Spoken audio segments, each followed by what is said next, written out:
So I say it like in a level that everyone can understand. So you guys coming on over here too? I want to hear it. Come on.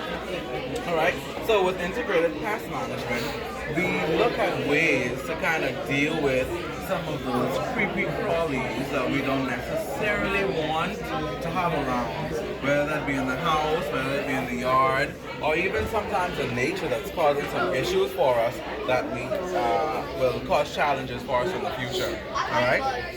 Excellent. Me too. So when we say pest, can you name me a pest? And don't say your little brother. He said ants. Very good. The sister. It's a Is cockroach. it sister? Oh my god. A cockroach. Oh. All right. We also have. I know this is entomology, but mice. So yes, Yes. they are. It is pest. So sometimes Yeah. it can lean Spider into mite. slugs, mosquitoes, things like that. All right. All right. So with those, we have to develop ways to be able to actually deal with them, and some of them are very, very small. All right. So you're my new friend. You pick one of the things, and that's the first thing we're going to talk about. The microscope. Okay. Everyone choose a drone first. That's fine. All right. So this drone. Now, this is not this particular version, but it's a smaller version of an actual device that we use to help us monitor and see exactly what's happening in the bigger terrain. It can also be used to help us distribute. Yeah, so we're going to show you a video right now on a bigger one that we use out in the bigger field. We didn't want to bring that all the way in here. So this one does kind of the same thing. If you look at it, it has camera lenses that allows us to be able to, when we fly over, to point it down, see different terrain, different agricultural factors, things that we need to look at. Particularly when we talk about the pine beetles and we see a microscope, the pine trees like 15, 20 feet in the air. So it helps us to be able to look and see all of those things that are high up. Yes, sir? I have seen one of those in action. I've seen it go and spray the field. Oh, Wow, beautiful. nice. Smart So you guy. actually get to see. What we're going to do, since he went right there, all right, we use the remote to help us navigate it, and the video is going to help you understand so much more about what we use it for.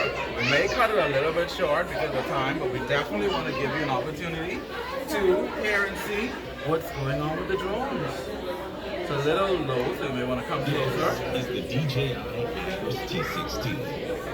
The Acros T16 is designed for overall it features 6 motors, an RTK dual redundancy system, and an avionic redundancy system. It has a payload of 16 meters, a spring rate of 4.8 meters per minute, and 8 swim lanes were perfectly downfield, resulting in an impressive spraying effect. It has a spray rate of 6.5 meters, which can cover an area.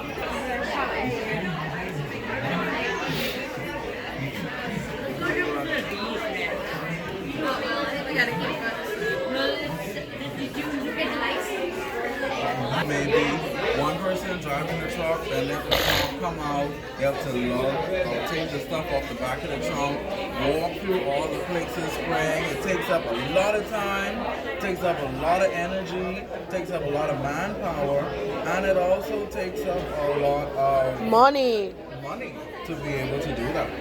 But if we get a drone, we can do that work with less the amount of people Less time. and do it much more quickly.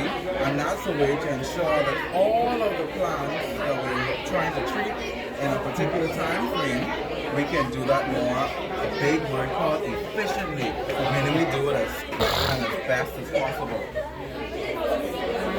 I see you have another question. Go ahead. Okay.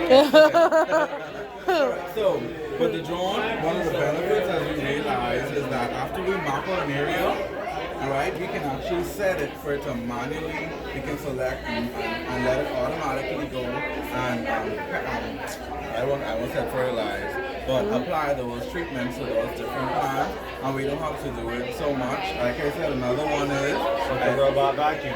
Monitoring. right, and it does it so beautifully, and it makes sure it gives us reminders. We can hook it up to the screens that record the data, do so many things with it, and of course for persons who may want to incorporate newer technologies into what they do, this is a beautiful way to do it. Do a lot of people use those now?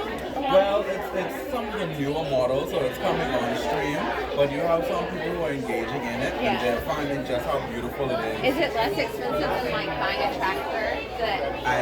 Yeah. Initial cost may be a bit much, but when you look at the time span and how efficient it's going to work, it's most definitely going to be Work worth out it, cheaper. and it's going to be more cost efficient in the long run. All I mean, right? it has to be pretty strong to lift up the... 16 liters.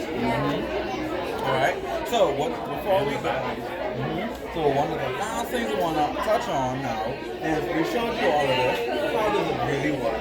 And one of the things you're going to learn about